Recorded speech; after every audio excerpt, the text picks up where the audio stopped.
got your attention now, don't I? This is the Black Rifle Coffee Podcast.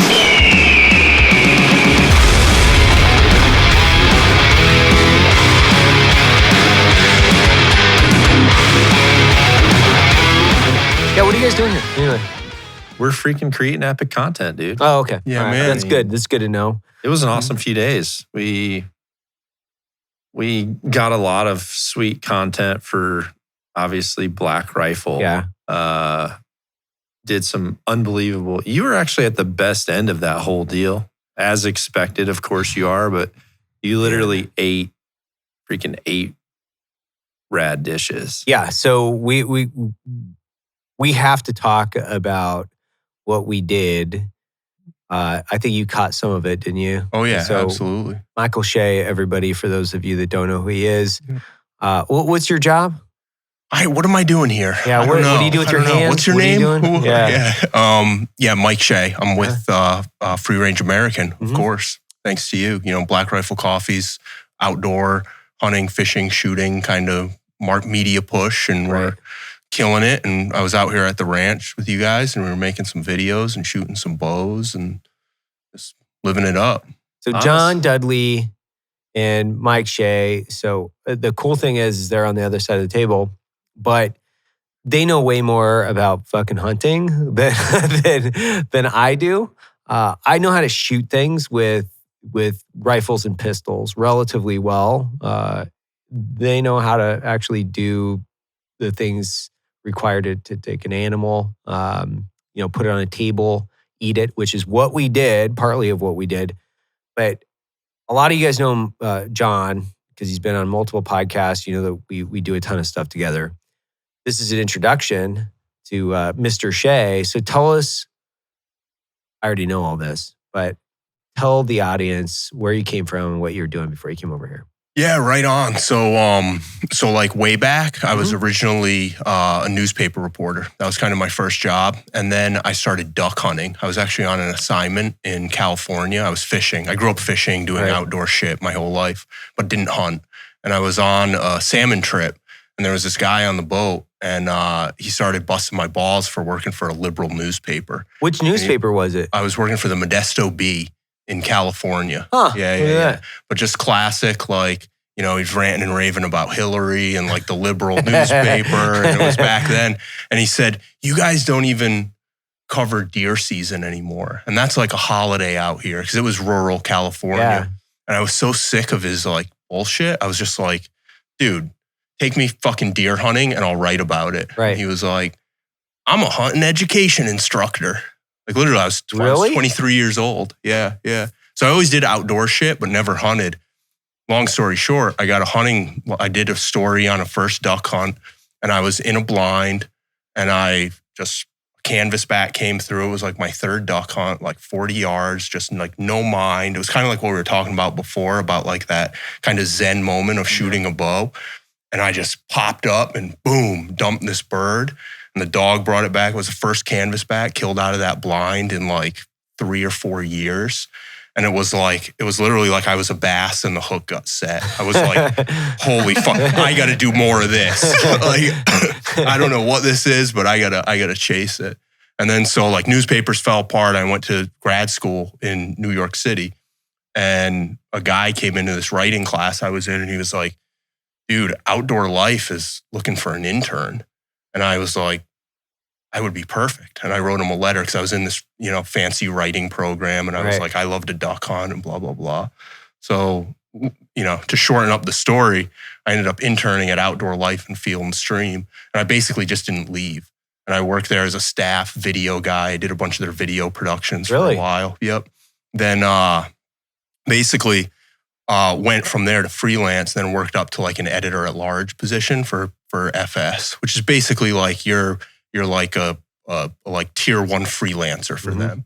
So I was doing big video packages, big feature magazine packages. But really what it was, like all that career bullshit, was a conduit for me, who was like a broke writer, to be in the field and hunt and fish. And like by writing about the outdoors, like I was able to participate in the outdoors.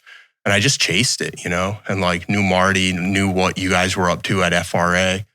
And he said Black Rifle wants to push into like outdoor media. And obviously I knew you guys and loved you guys. So I was like, yeah, like let's do this, It's your dream job, bro. Like you don't even know it yet. I mean, you probably do, but like the opportunity here to like start something new and like not be hooked up to like the advertising model, like go online and look up like a gun caliber story. Yeah. You're just getting like fucking bombarded with pop-up videos and banner ads. It's like a terrible experience. Terrible. Whereas here, we have a clean box, like we're doing real content, and like the idea that you want to grow this. I think it says a lot about you and a lot about the company that you guys love this stuff and you want to promote it and put it out there and just share that information, show those videos, show how like vets can get into like the healing side of it. Like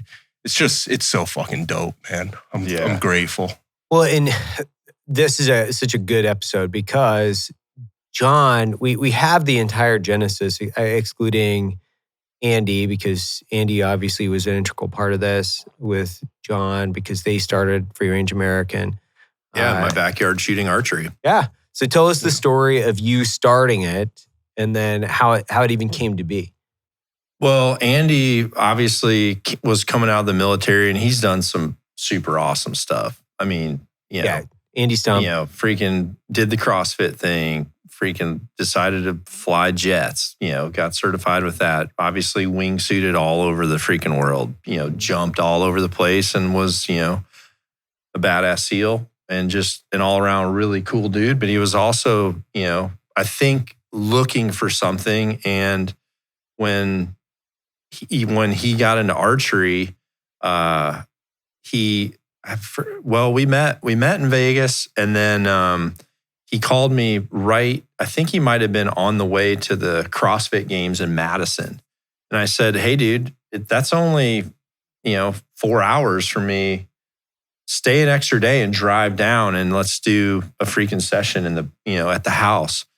And so he came down and we were shooting in the backyard. And I was like, kind of telling Andy, you have so much cool stuff happening. You need to like put this in front of people. And somehow we were talking about just like, he's like, no, I'm just a dude. And I'm like, no, you need to talk about like, this is what everyone loves about you. You've got to like bring it forward. And he just said, he's like, I'm just a dude. I'm just like a free ranging American. And I said, well, that's the brand. I said, free ranging American. I said, because our network of friends, that's what we all are. I'm like, that's it. We all are free ranging American, just in different demographics of totally awesome stuff. And, I said, I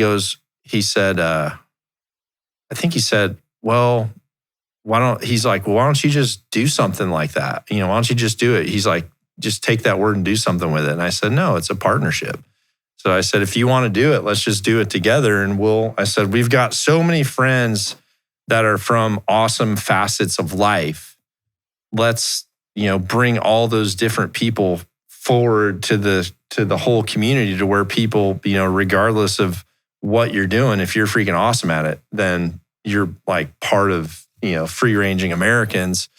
And then Evan, after a year of me and Andy like picking away at it and both having our own thing going, like Evan was just getting into like bow hunting too. Cause was your first one when I took you to Oklahoma? Me, you, Trevor? Yep. Yeah, that was the me, first you, Trevor, one. Barclow, Torsten? No, Andy was there too. So and Andy. Andy Stump, Trevor Thompson, John Barclow, Torsten, you, Chad Ward cooked for us. Chad. Yeah, you're right. That was it. And it's just like, okay, was Jim Miller there? No. Okay. He wasn't there. Yeah. So, I mean, Evan was immediately hooked. Like when he shot his first hog, I've got that picture. I freaking love it. Me, him, and Andy behind this hog. Cause like he had to take a dump. Like I knew where the hogs were. They were in this like little thing. And Evan's just like walking, me and Andy. Andy's going like, when he comes in full draw, I'm going to yell. Like, Andy's Andy's trying to figure out a way to screw his buddy, which is pretty common. He's whispering in my ear. He's like, Yeah. don't fuck this up. Don't fuck this up. Yeah. I'm like, So I'm at like full draw. No, but before that, we were like 100 yards away, and you're like, guys, I got to take a dump.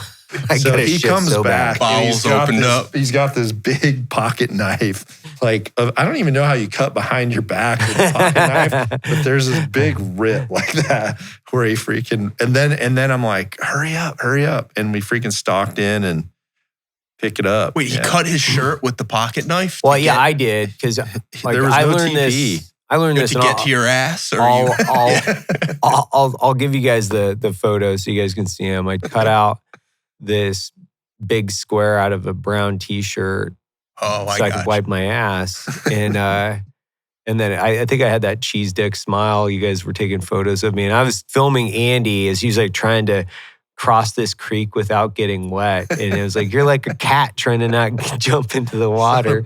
There's like, a barbed wire for his feet and Yeah. a barbed wire for his top. And the creek's like, honestly, as small as this table. you like, could jump over it. You could jump it, but like he was trying to pull this maneuver, and I'm just like straddling this thing, going like, "Is this what seals do?" Yeah. It's like a Bud's freaking doesn't want to training get wet. tactic of like balancing on this barbed wire for 5 feet.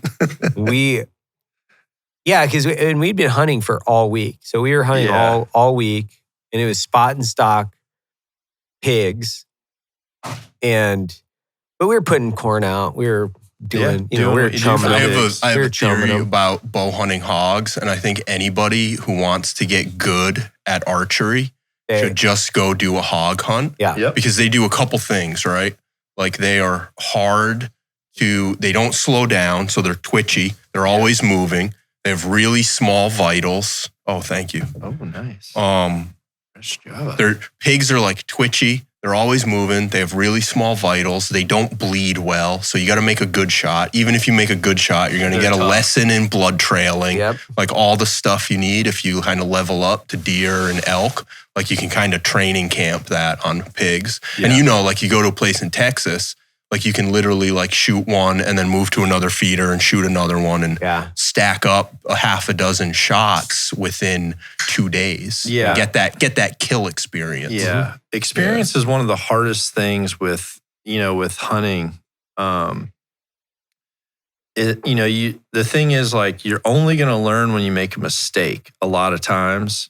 And in some things like elk, you might hunt a whole season to have one chance. And if you blow it, now you've got a year to like think about all that. And let's say the next year it takes you 2 weeks and you have another thing. And let's say that time you learn the lesson of like not moving when they're looking at you, or worse you yet, blew 2 weeks. not being like, I've talked about in hunting, you have to like learn to be fast, be still.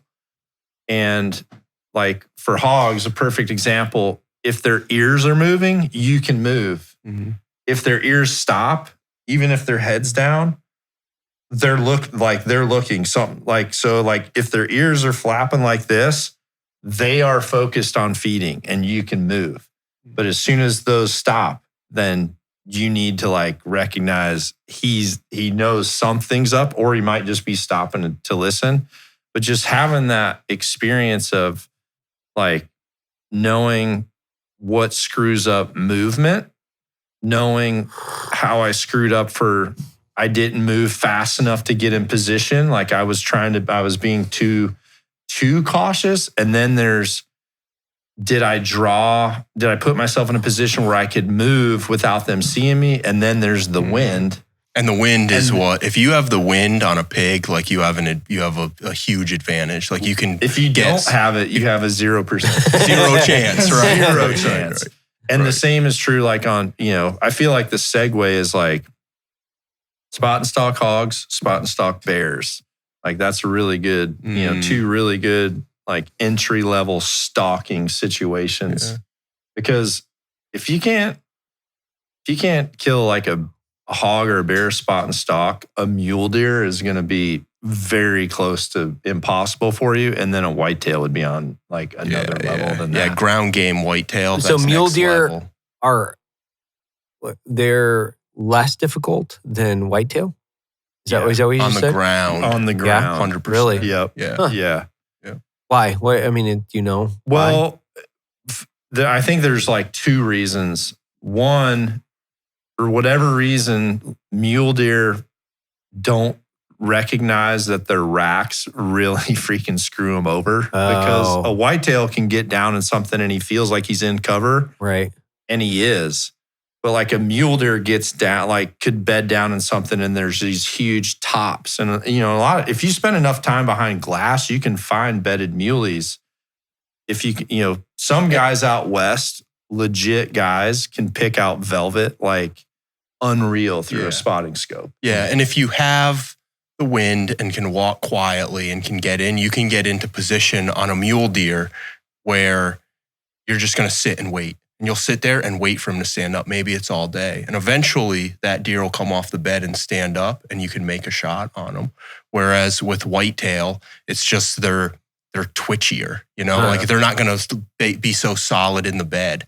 And, they're, the other thing, like mule deer, for whatever reason, have this like genetic defect where they'll booger, like if you bust them, they'll bust to like anywhere 40 to 60 yards, then stop and look at you.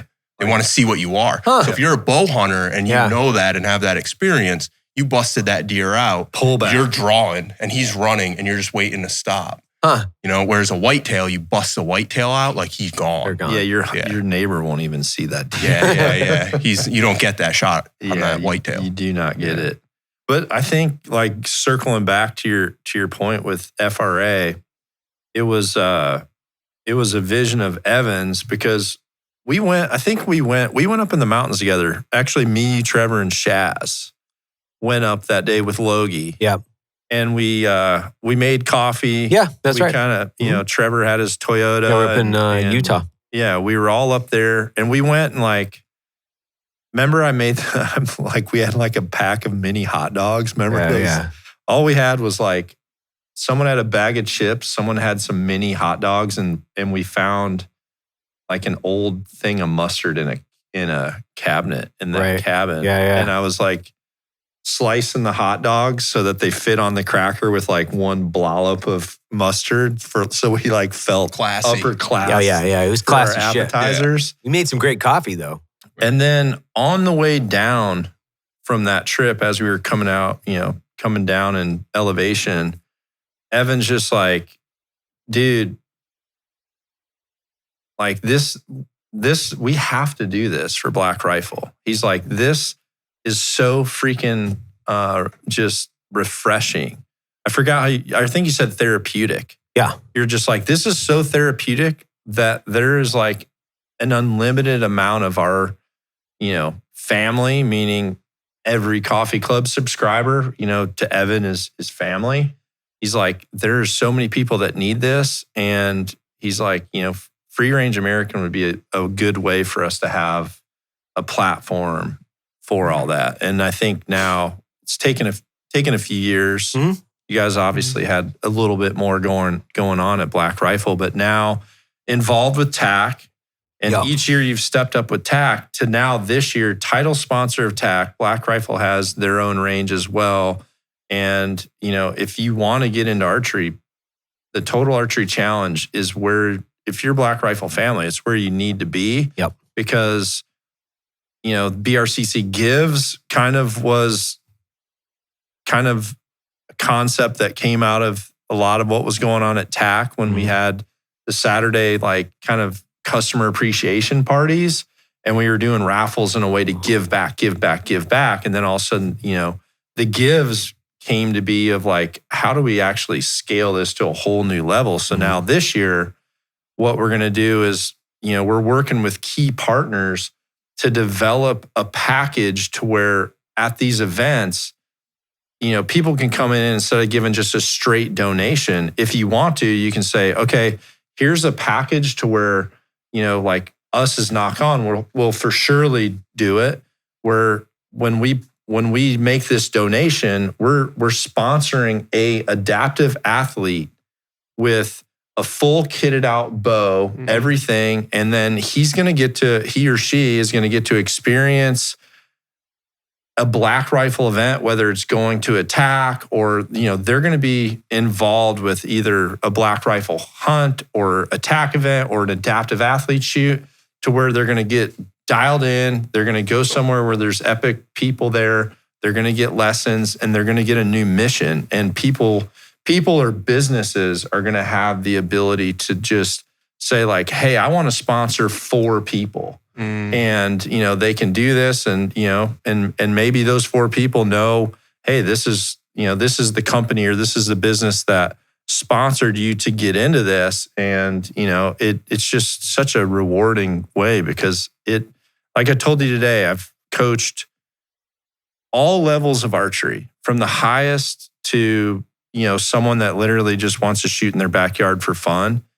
But the one thing that it has never failed is like, and Andy was actually the first like higher public military person. But right when we shot in the backyard and I gave him lessons and then moved him back to 100 yards and he was shooting at 100 yards like within the first night, I could tell it's like he is all in. He shoots bows more than guns, which is kind of crazy, but it like instantly changed his life. And I've never had a veteran learn archery correctly, go out on a range or on attack or have to like call and say like, hey bro, what's my loadout for this hunt? What do I need for black bear? I've never even I took Evan moose hunting. He'd never been. And then all of a sudden they got this whole new mission and they've never not had a life-changing experience with archery. So it's just like, okay, this has to happen. And, and you just are making it happening. And now giving FRA like a direction of like, this is our destination for all these people. Yeah. Even if it's not bow hunting, fishing, duck hunting, like, you've got some. Well, it represents a lot of what's happening in the company and what's happening internally to the people within the company and whether it's, myself or Matt or Logan or whomever it is, everything we get into is quite literally an exemplification of what we're doing. So archery was one of those things where I had a trad bow for a long time. I never really got serious. I had built these targets next to my old roaster where I took all the burlap sacks from coffee and I'd shove them into a bigger burlap sack. And then I'd shoot my trad bow into it. Yeah. And I always looked at compound bows like, yo, dude, that thing is confusing as shit. Like fucking cams everywhere and limbs sticking out. And like, I just looked at it and I was like, no. Like, not only no, but fuck no. And Baker Levitt really tried. He's like, hey, you got to shoot a compound. And then I was like, no, not really. I don't have any interest in it. But once I saw Andy was shooting, I was like, fuck, Andy picked it up. Maybe it is all right. Maybe it is kind of cool. And that's what literally I think was the precursor, because I know and love Andy. And then I saw him out there with you. And then I was like, well, shit, Joe's shooting archery with you and Andy's shooting archery and Baker's been trying to tell me to fucking shoot archery. And everybody in my life has been trying to tell me to shoot archery. Like everybody in the world. I'm like, all right, well, I'll give it a go. And and this isn't some weird flex where I'm like, I've shot so many rounds. I truly, like 2000 till 2015, I was on the range for the last 2 years of my employment at the CIA. I was on the range for 24 days a month, typically.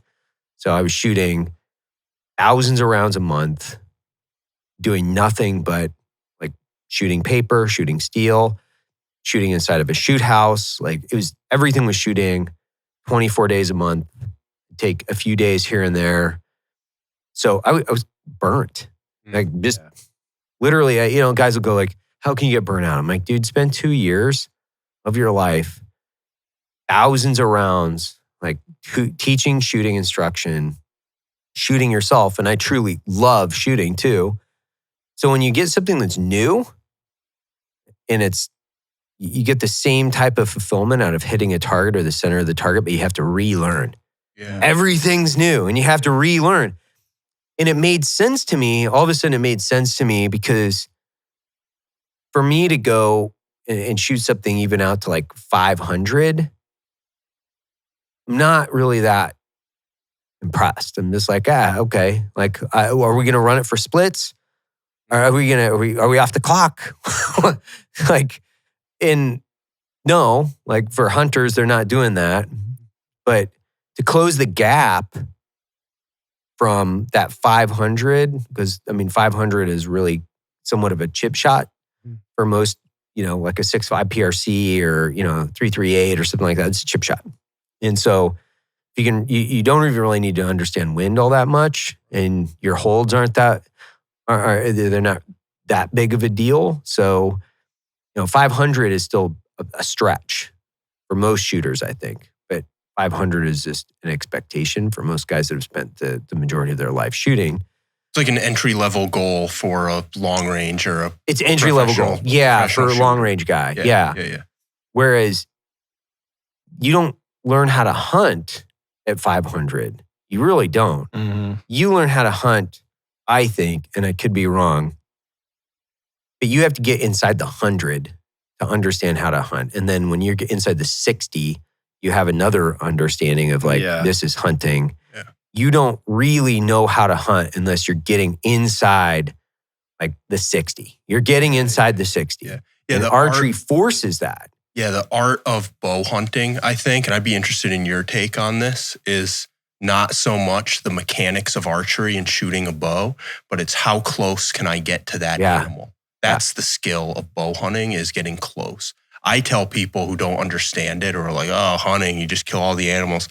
I tell them, I say, take your iPhone and go find a deer, find one in the park, and with your iPhone, get a picture of that deer that fills the whole frame. Right. You go do that. That's what I do. Right. And that kind of, I think, puts a little shift in perspective of like, oh yeah, there's more than just lobbing bombs at animals in parks.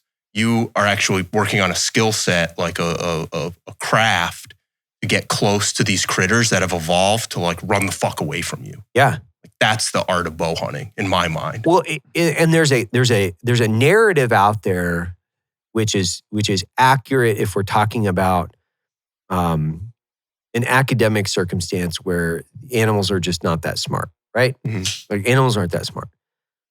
Yeah, they're not doing algebra. Well, got it. But they've genetically evolved to not be dead. Yeah. So they have one job. They have two one jobs. Two jobs. Eat and fuck. Yeah, exactly. Like, that's it. Yeah, Probably eat 3. and fuck and Stay survive, alive. right? Stay alive because they got to eat and Stay fuck. alive. Yeah. Like in order to eat and fuck, you have to be alive. Right. So like, but that circumstance is really difficult. And for us as a species, we're getting further removed from, we'll call it our ancestors and our ability to survive based on, our pursuit of food. It forces you to think about, holy shit, this is hard work. It forces you to put yourself into this condition where, for me to just feed this machine and stay alive so I can eat and fuck, I have to go out and kill my own food. It puts you back into like, I think this different caveman. Yeah, it puts you back into your caveman era. And well, one, it's so addicting and it's so fun. It's like chess with the reward of an epic meal. Yeah. Like, oh wow, I get to eat my opponent in chess. Which, I mean, sounds a little bit weird, but you'll understand the analogy, right? I mean, but it's, the other thing that I want to say is like hunters, and I was having this conversation with the Field Ethos guys, right? Yeah. And I completely and 100% agree. It's,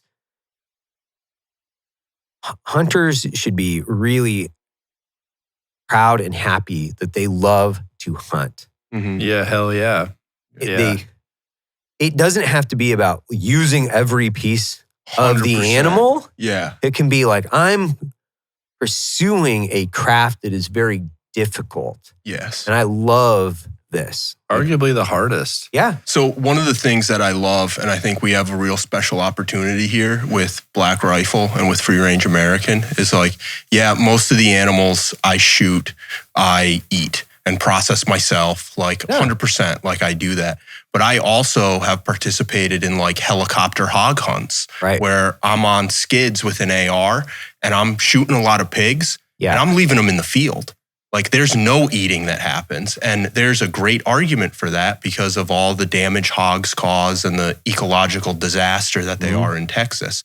We can be in a position to be unapologetic about that because of the company you've built. Whereas you get into other outdoor media, like people get wishy-washy. They get like, oh, well, you got to eat every part of the animal. Like I think we have the benefit of authenticity and honesty. So like we can present all sides of it. Like, yes, I'm hiking elk quarters off the mountain because I want to eat that elk, but I also predator hunt and kill the shit out of foxes and coyotes. And I don't do anything with them. I just shoot them. And I enjoy want a bear it. vest. I think it's fine. I want a sweet bear vest. Bear is delicious, though. Yeah. Bear is delicious. Having that conversation today. Yeah. I think with bow hunting, with hunting, there's definitely different levels of hunting. I think like a lot of gun hunters get into it and then they either go like one of two ways. They either go to a more primitive weapon as a gun hunter to where they make that more of a challenge to get close, or they go the other way, which is to go further away. Yeah. You know? And with bow hunting, I feel like you guys said, it's one thing, you know, there's different levels.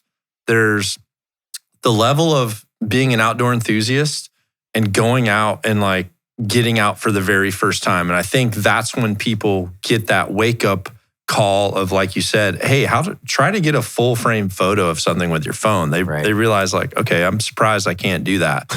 They go, you know, they go all in as an outdoors person, and they, you know, they're all about, you know, I only want to hunt public land where, you know, there's, you know, I'm giving the best chance to everything, and it's, you know, not as controlled as private land hunting.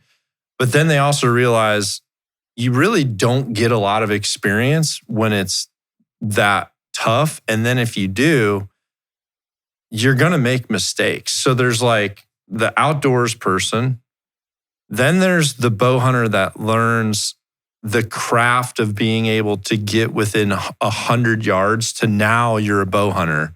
And now you have to learn to be a killer, which there's two stages to being a killer. You have to get to the 50-yard mark. I mean, ethically, I think 50 yards for Western hunters is like ethical. Right. But then once you get in there, now you have to have the composure and you have to put in dedication and put yourself in some like boiling room situations to where now you know how to deal with the fact that you're shaking in your boots and you actually can't have a conversation with someone because your teeth are chattering. And now you have to make a shot. So you have to be a killer to get to the 50. Now that you're in that position, now you have to like be on point. You have to be a gold medalist as a killer to be able to make that shot. And if you make a shot on a spot and stalk mule deer or a spot and stalk bear, you're a gold medalist hunter, in my opinion. Like you've put together a very, very tough set of credentials and accolades to like do something that's very, very primitive, which I think is just, it gives people a sense of accomplishment that's so far above and beyond like your team winning a, you know, state championship in high school or something. It's just, it's rare that someone does that and a reporter goes over and says like, what do you think about today? They're like, I'm so freaking pumped. We worked hard for this.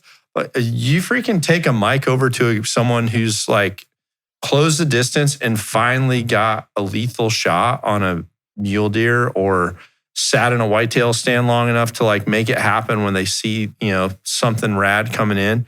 they're not having a conversation with you for a while. You're like, hey, bro, don't fall out of the tree or just breathe for a little minute. Like, congratulations, like soak it in. And it's unfortunate that more people don't experience that. But one other thing was when you were talking about like what animals do, they've got the 3 things. What people have is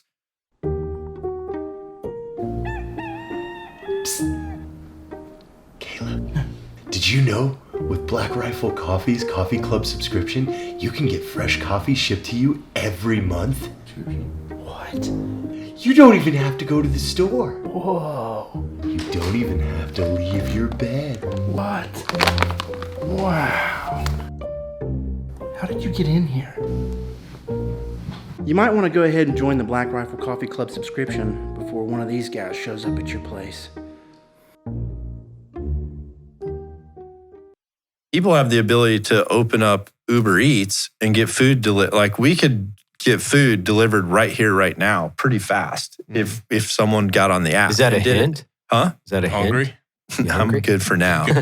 But imagine if things got bad enough to where you had to go to where you knew there was food somewhere, but you also knew that there was predators and other danger that wanted you and knew that that's where you had to go. So then they become, as people, a lot of us might be dumb for the first 2, but eventually we're going to get very crafty to be like, okay, we have to learn to move at night or freaking start like sitting there and just looking and listening for an incredible amount of time at this place that I need to go to like survive.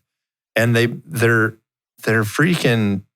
their radars are so tuned to where I think if you're wanting a mission and you successfully complete bow hunting, I've seen just the toughest of dudes not just be like, man, I thought I could handle this. And so you touched on like one of my talking points, my rant about this, and like I have friends listening. They're going, "Oh fuck," and I'm gonna just jump in here, and like I am an evangelist for this.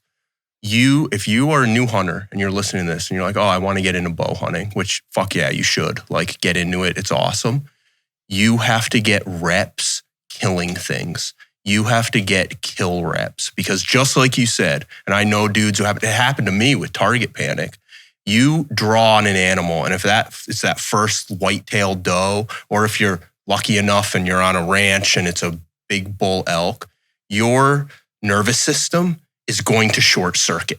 Like you're just going to come unglued. And I've had guys through the company who have military experience, like straight up fucking badasses who shot all kinds of animals, and they draw a bow and they come unglued because there's something about holding that bow and being at that position. It's just human nature. It happens to everybody. Yeah. And the solution to get over that is to send that arrow and hit that target.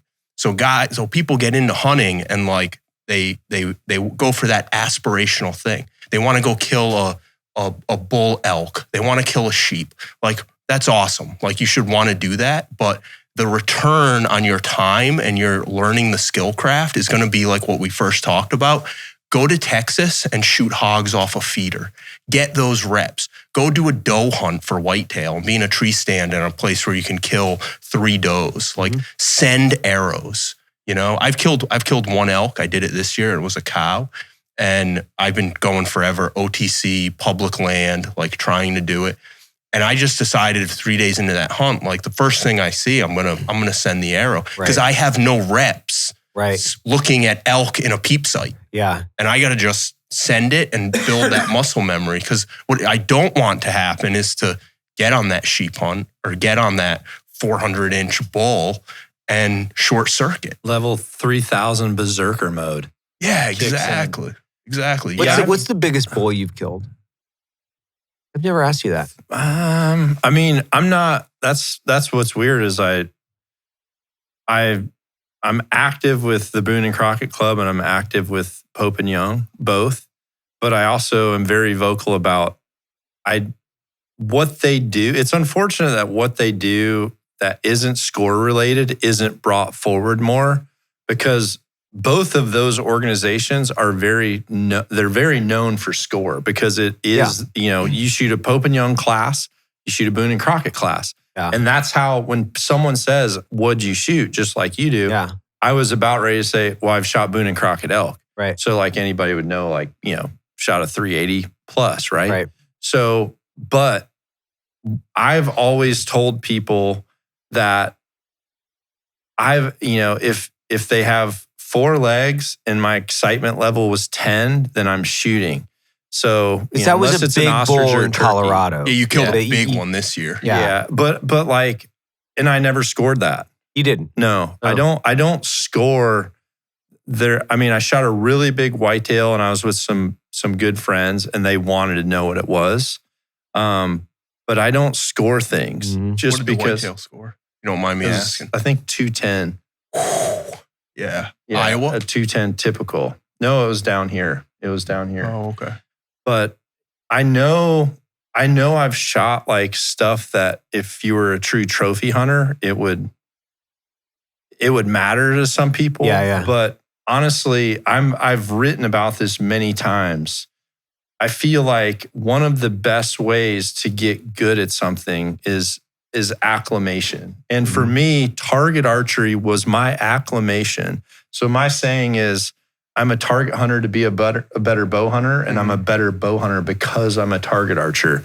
That, like, my competitive archery career was based around, I want to be the best I can be when I'm drawing back on an animal. Because in a tournament situation, for me, that was the only thing that could simulate what I feel when I finally get to pull back on an animal. Like when you're in a tie and they're like, okay, tied for second place is so-and-so and so-and-so, come forward for your tiebreaker. And then like everybody that's at the shoot is watching you, that feeling, that first time, or honestly, joining a league at a local archery shop. And so we have so many friends that I coach.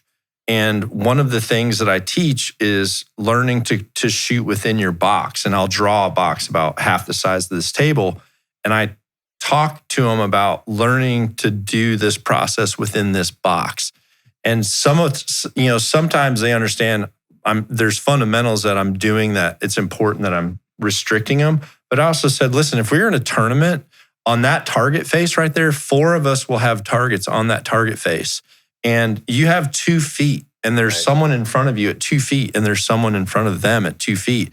So like just people going into an archery range and shooting a league for the first time where someone is shooting right next to them and you're watching arrow for arrow hit the targets where like I shot a 4, he shot a 5, I'm already down 1. Then you get a little bit nervous, you shoot a 3 and he shoots another 5. You're like, well, now I'm down 3. Right. And it sucks. It totally sucks. But eventually, at least for me, I never won because I was awesome at winning. I won because there came a point where I was tired of losing and I made it like I just kind of refused to lose, if that made sense. I'd like learned how to lose. And then I made this decision of, I got to freaking step up my game. I'm not on par. And then all of a sudden I started competing at that level. And then, hey, as soon as my last archery tournament was over at the end of August at the World Championship, I go into elk season and guess what? A bull coming in, that feeling was no different than like having a pressure situation in a match. Yeah, 100%. So I had acclimated myself to where when I put my toe in that water, it wasn't hot. It was just, that's the water. Well, a lot of guys do that in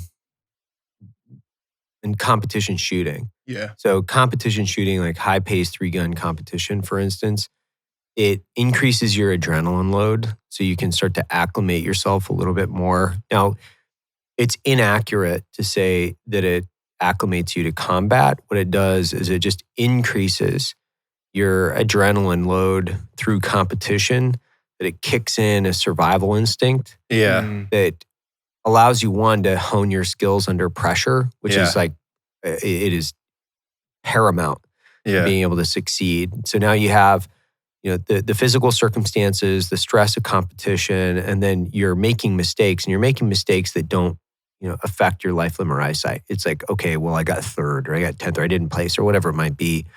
But a lot of guys do the same thing. So it's an easy translation for me to see how that works. Yeah. We compete all the time. So we compete all the time at the shop. Yeah, we compete with each other every day. Yeah. Like on something. I'll call Junior, Isaac Jr., like, get out here, let's go. And then we'll talk shit for like, 20 minutes, and we'll sling arrows. And it's great. But if you're competitive, you want to win. You're not like just slinging arrows with your buddies. Like, it doesn't matter. There could be 1,000 people watching. It could be just one other guy in the backyard or behind the office. It's the same amount of pressure. If you're competitive, you don't want to lose. So it doesn't fucking matter. Yeah. That's why I love those total archery challenges. Yeah. Mm-hmm. Because you get to shoot in all these different environments. You're shooting, uphill and downhill. So you get like angles, and you got brush, and you're balancing your feet against, decline or incline. Got your buddies talking shit. Dude. Yeah. I shot more tacks with being here in this summer, than I ever have. And I had my best fall with my bow. Right.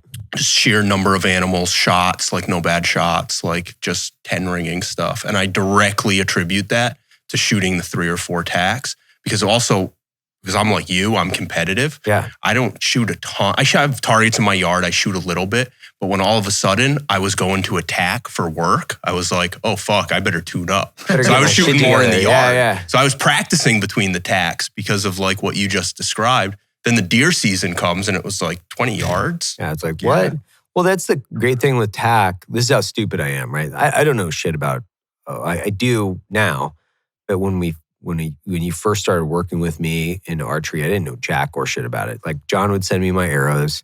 I'm totally spoiled, by the way, so I get it. John would send me my arrows.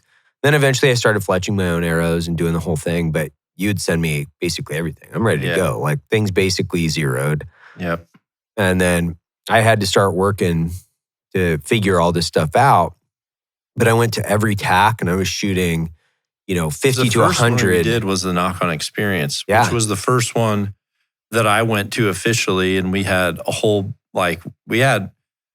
honestly, all of our, I would say, higher level friends, we all went that first time. Remember? Oh, yeah. I mean, it was very cool. And then our followers as a brand got to go, and every target had one of us, whether it was Bert, Matt Best, Bert Soren, Matt Best, you, freaking Mark Carter was there, Jim Miller was there, Chad Mendez. I mean, we had a freaking super awesome time, and everybody went up and they were like, holy crap, this isn't shooting the bag at 20 yards. No, and shooting in that environment, well, one, I didn't have a lot of context to the bow hunting community or, the tertiary conversations about ethics and shooting and you name it. I didn't dive into it because my friends, Andy and you and all these other guys shoot, and we'd shoot 110, 120 on a constant basis. Like I was stretching out to 100 at least 3-4 times a week. I'd just sling arrows at 100, rep after rep after rep, tons of tacks, like lots of, 10 rings past 90. So it was like, okay, well, I guess didn't think necessarily I was good. I just was like, I'm confident in shooting at this yardage at these animals. So when I went to Colorado and went hunting, the first elk I shot with my bow was at 94 yards. And that's not some kind of weird. It's not some kind of weird flex. I didn't know any better. I was like, I would have been like, "You're not shooting right." Shot. Like I was by myself. I mean, the guide was like eating lunch, and I was like, "I'm gonna go kill those elk." And he's like, "Yeah, you are. All right, dummy. See you later." And what was when you came from the he had done it and FaceTimed me, but like before the guide had got over there. And I'm just like, wait, what? What'd you do? What was the guide's reaction when you told him? He was about like, the what in shot? the fuck did you do? And I was like, you told me I could. Well, he didn't think I could. He didn't think I could because they were out in the middle of, this low grass. Yeah.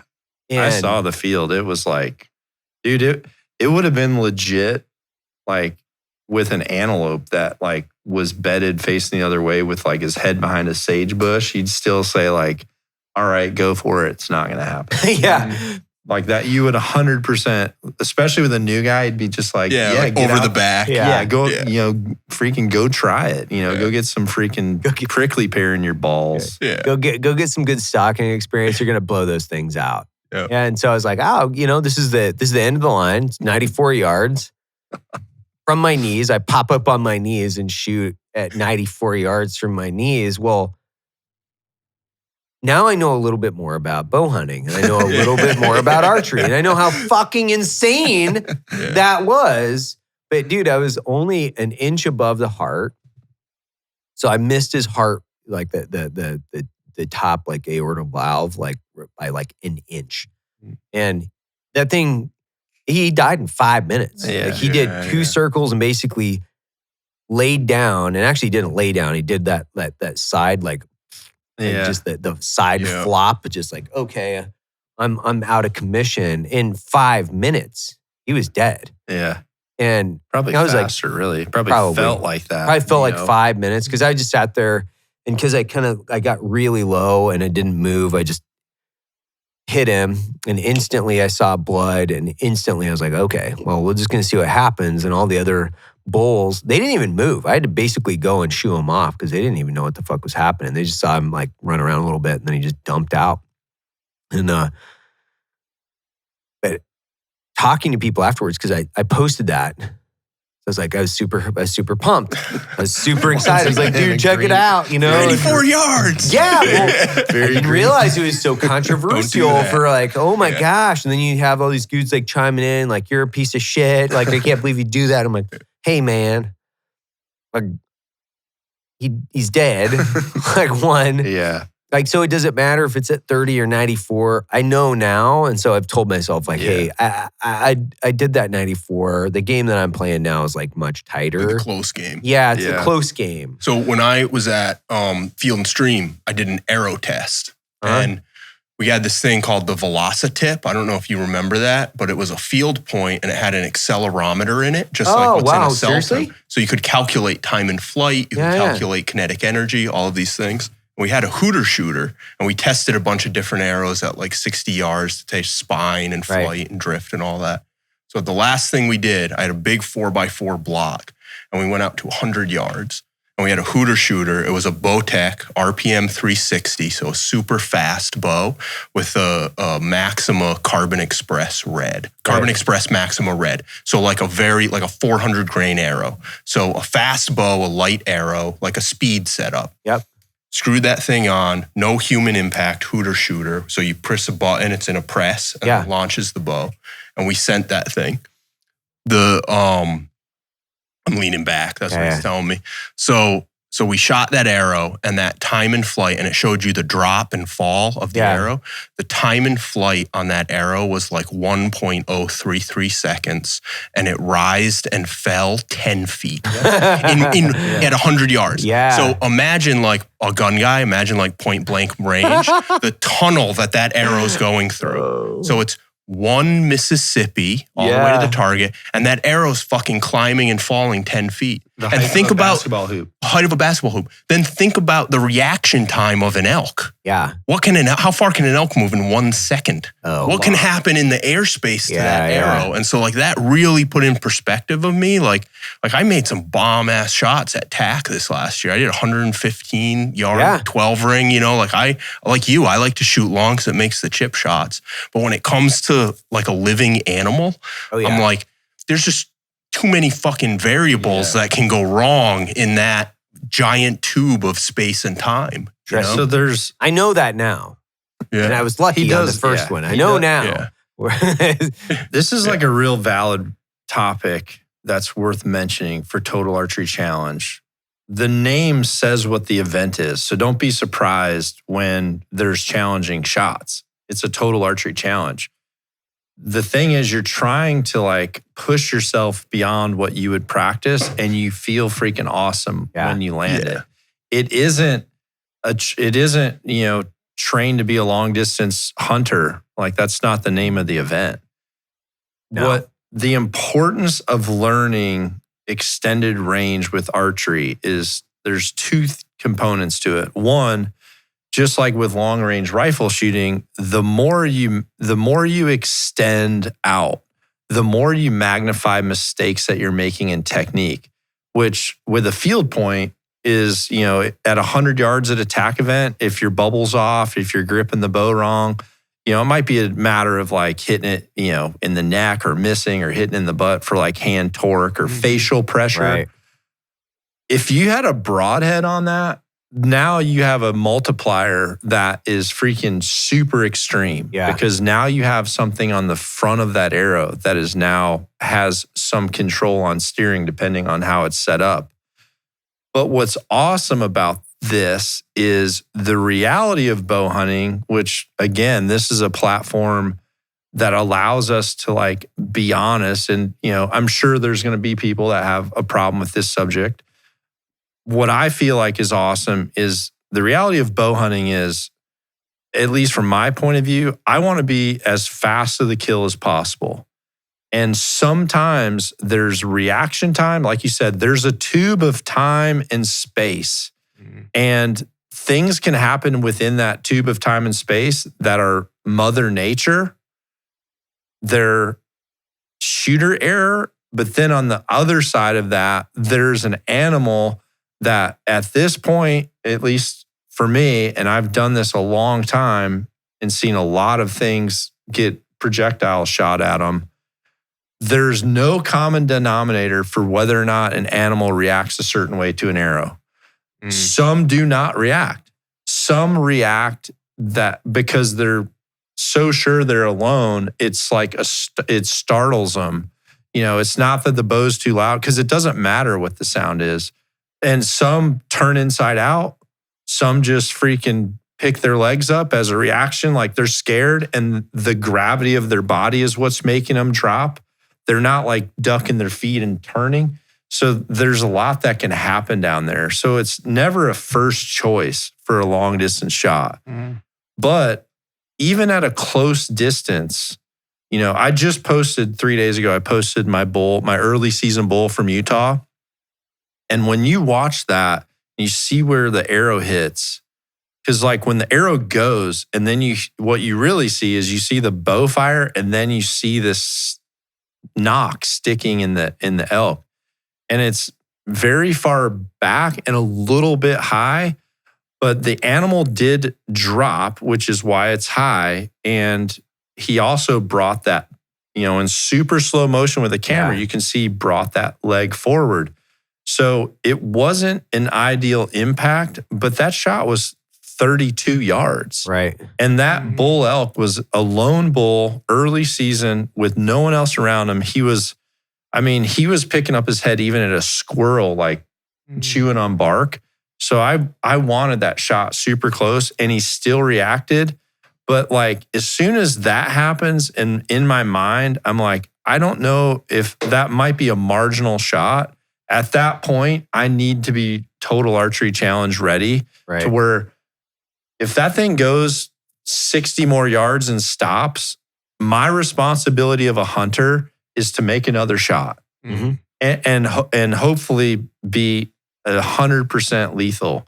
Because the worst feeling as a bow hunter is making a confident shot, but having an unconfident impact and not having a successful recovery. And that's like a whole other aspect whole separate topic of this, like to where you really like, for example, if you had enough times where you did not have a successful recovery, in your mind, like me, I would have just said like, I'll play this out again tomorrow. Right. Because I know what it's like when you have all of your friends come for a whole day and try to grid search something because you don't have blood. And then and everyone says like the hit's marginal, let's just leave them till tomorrow. So then you got to try your best to sleep some, which isn't going to happen. I had a spell where I made bad shots and lost what would have been the first and second biggest whitetail in my life.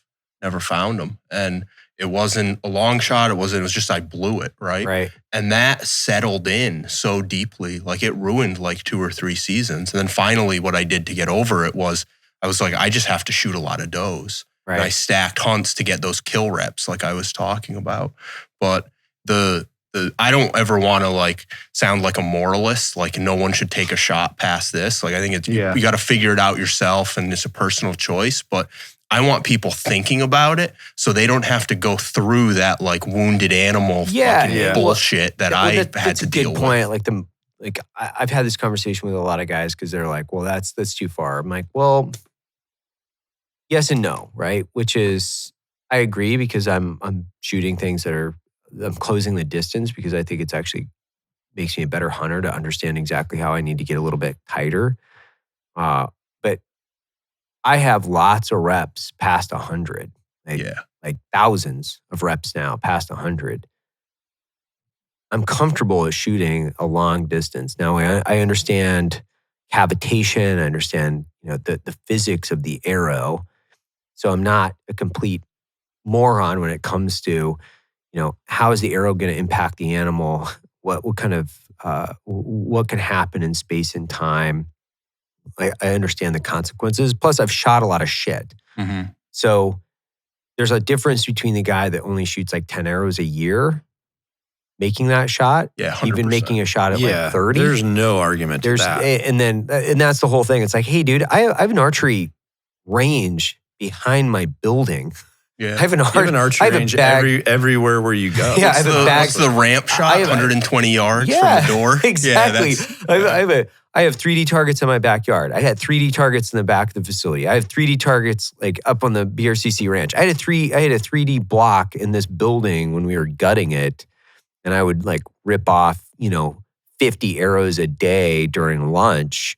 There's a huge difference between somebody that's committed to the center of the target. It's like you taught me something last year, or you told me something last year that Joe and I were talking about too, where you have the silverback, got the Nock to it, got the too smooth. So now I just carry all 3 of those stupid things, and I just grab whichever one comes out of my pocket and shoot it because I don't care, because I'm trying to get consistency in the shot. I'm trying to get, regardless of whatever I'm shooting and whatever release, it shouldn't matter. I should be able to hit what I'm shooting at. Now, yesterday I shot like shit, but like the too smooth, it took some getting used to. It takes a lot of concentration on. I don't know how you guys hunt with those. I know a lot of people do, but I can't do it. The 3 releases that we offer, and the back strap is in there for those who prefer a wrist strap, but it's still a tension-based release. There's like 3 different aspects of making good shots. I mean, there's having a surprise shot and pulling through. Some people are more confident trying to get to that when they have some control, which is what a trigger, a thumb trigger or a Nock to it, that's what it is. Then there's a whole new discipline of saying, okay, I want you to seek the best shot you've ever made with a Nock to it when you know in the back of your mind you do have control to make it go off if you want to. Now I want to give you a release to where you could make it go off whenever you want to, but to shoot it properly, you're going to have to trust yourself, and you're going to have to start telling that little head and that little voice in the back of your head that says like, you're on there, just shoot. You're going to have to tell them like, shut up. Yeah. And so then you learn to pull through, and now you learn a dynamic shot that's a full surprise and that you have to be patient with. Then when you go to a hinge, now you learn to take those other 2 components and slow everything down to where you're able to like be more patient and wait while those things develop. And then once you go that full circle and you get to that hinge where you're like, I'm not going to freaking rip twist this thing off. I've got to be here and I've got to, even yesterday when I was shooting, because I haven't shot long distance in a while, I've been stuck at 20 yards. There's definitely a voice in my head that's saying like, you're holding still enough, like get this thing going, like get it going. And I have to say, shut up, dude. I call that voice in my head my middle name, Paul, because I was bad as a kid. And I went by Paul because my parents liked Paul, but like to me, that's the dude that like accidentally burned our house down. So when that happened, like I told my mom, I want like, can everyone just call me John since it's really my first name? So I always like Paul is who tells me to freaking rip the trigger. And in my head, I'm like, shut up, Paul. You burned the freaking house down, bro. I'm not trusting you. I want to hear that story. I don't know that one. Playing with matches. Yeah, yep, exactly. But then once you get to there and you learn that patience with a hinge, well, now you have the ability to do the same thing with all three. And like Evan said, like if someone just said, if you told him, I don't have any releases, you have one. If he said, yeah, I've got a Nock 2, I'd be like, cool. If he says, yeah, I've got a 2 smooth, I'd be like, yep, sweet. If someone said, no, all I've got is my extra silverback, I'd be like, bring it over here. Because once you like learn to make the exact same shot with 3 different genres of teaching aids, that's when you have put your toe in the mastery of like, actually mastering that.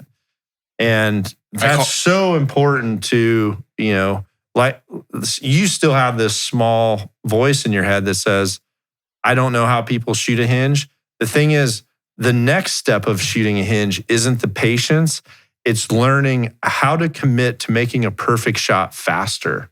So like there's times where I've shot stuff walking and people say, how do you do that? My finger's on the trigger and I'm moving just like I would on a skeet going through the air or a clay target. But I am committing 100% to like making my movement at a faster rate and being 100% committed. If my pin's moving more or moving the whole time, I'm just like, I have to pull through this at a different rate. Some of the best scores ever shot in outdoor archery are with hinge releases. And the wind at 70 and 90 meters is freaking, like when someone shoots a 350 plus at 70 meters in the wind, like you've been to the Ben Avery facility? No. Have you never been there? No. In North Phoenix? No, I haven't. So the first like technically the first international gold medal I ever won was at the Arizona Cup, which is like the first one of the year, and it's at the Ben Avery Center. I mean, you've been in Phoenix, like what the wind does. There's like little dust devils like ripping through. I shot a hinge. So there was times where my pin was blowing to the next bale and back. And you have to just be like, just pull, dude. Like subconscious is wanting to bring that back and you have to trust it to bring it back. And you just have to pull through. So here's my question, and you can help me with this. So I call my release, I've had the same release probably 8, maybe 10 years. It's a trigger, and I call it the security blanket because there's something about putting that on. It's like the only piece of kit in my archery thing. I've had 6 bows in 8 years, and it just works for me. Yep. And I've used, your releases are dope. I've used a bunch of releases. And when I'm shooting targets, no issue. And it's 100% more accurate in my experience to use a back tension than a trigger. Yep. But when it comes to a hunting scenario, like there's just something gummed up in the works where I all of a sudden don't trust this thing. I all of a sudden don't trust that. I need that like control element of like hit the lever, the thing goes bang. Yeah. I've never shot the wrist strap. What are those? There's trigger. Yeah, I've never shot the wrist strap trigger. The only releases I've shot have been the Nock to it, the silverback, and now the 2 smooth. I've never shot one of those with the wrist strap. Never. And I think it's probably like a good way to go about it. No, this is so valid because when people see the people that I have like mentored or brought into the archery community, I have a very specific way of how I teach them. And yeah, there's a lot of them that within a week or two, they like go to a thumb release, but they also have already been taught like what that is. And I feel like someone like Evan, who's never done it that way, and then I've had to reprogram that out of his brain. Like, if you start that way, you will be a better archer, and you're going to be shooting shots that a lot of your buddies who have struggled with a wrist strap and target panic their whole life and come from a background like me of, if I can hit a paper plate 4 out of 5 times on a bale of hay, like I'm ready to go hunting. Like if you put a paper plate at 100 yards with most of our people, they're just gonna be like, all right, I'm down with that. And they're gonna freaking rip shots. Like I said, Andy, the first day, shooting 100. Yeah. Evan, within, first day or two, he's shooting 100.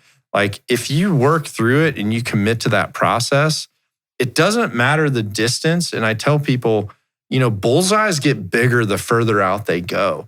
When someone says, hey, dude, I freaking hit the freaking thing at 1,000 yards with my rifle, they don't have a freaking birdie steel plate out there. It's a freaking saw blade or a gong. Yeah. It's growing with proportion. So if you do the same principle technique that you're doing at 18 meters, which is where I train all through the winter, once that target goes from the size of a dime to now it's the size of a paper plate at 100 yards, it's just proportionally growing as my distance extends, but I have to just focus on the same exact process. Right. It's interesting to me because I take that back, so I'll rewind. I did shoot the trigger wrist strap. Make sure I make my plane too. One time, I know we're going to capstone this. Like one time when I went out with Evan Williams from Hoyt, and we did so the correction to that, just in case anybody's listening, also knew that I went out there and shot with that. But that was like the first time I'd ever shot. It's windy as shit. Shot a bunch of arrows. They're all garbage. Like, no offense to Evan because he's an incredible human being, but this whole process of like the silverback, too smooth, those 2 releases, if I have problems with my other release, which is the Nock to it, I go back to the silverback and it'll tighten my groups back up, which is it also being able to self-diagnose what's going on and then change something. So it might be as simple as like changing a release because you're like, man, I don't know. My stance is good. I think my grip is good. I've got the same, memory point or whatever. What do they call that as far as like anchor? I've got the same anchor. Like everything feels good. Okay, I'm just going to switch around my release. I've seen it every time. My groups start pulling out a little bit from my trigger on the Nock to it, and then I'll go to the silverback or I'll go to the too smooth, and then I'll go back to the trigger, and my groups they suck right back up. Yeah. It's fucking wild. Yeah. It's so wild. And now, recently I've been shooting, all my groups are pretty consistent. Like I don't really notice a difference now between them. So that means I'm either just inherently bad across the board or I'm pretty consistent with all the releases, which I think is probably the I've never thought about that, but I really like that idea of using different releases because what you're doing is you're training a skill set. You're not training a dependence on a mechanical piece of your kit, right? Well, what's so important to me, especially for military guys, like this finger for you guys has been in a lot of like high pressure situations. And with a gun and like lock time on a gun, it's very different if this thing gets a little jumpy. Obviously, you guys have put in dummy rounds to like try to tame that down.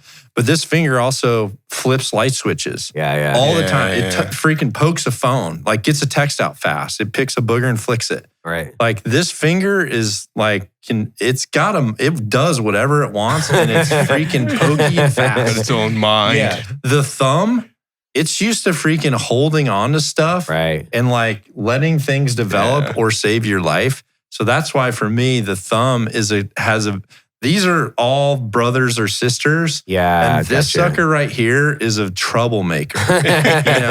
This one rarely comes out, but he's got an attitude. This comes out one's a lot. all about. This one's all about commitment. Yeah. This one's about not getting broken, which mine, doesn't even go back. This guy just like holds on and saves everybody's life. Yeah. So for me, like going to the thumb makes a difference. You heard it from John, so go to the thumb. Mike Shea, Free Range American, go check him out. That's awesome. Yeah, man. Good times. I feel like we talked for like 5 hours too. John Dudley, Nock on, and we're the Black Rifle Coffee Podcast. Thanks, everybody. See ya.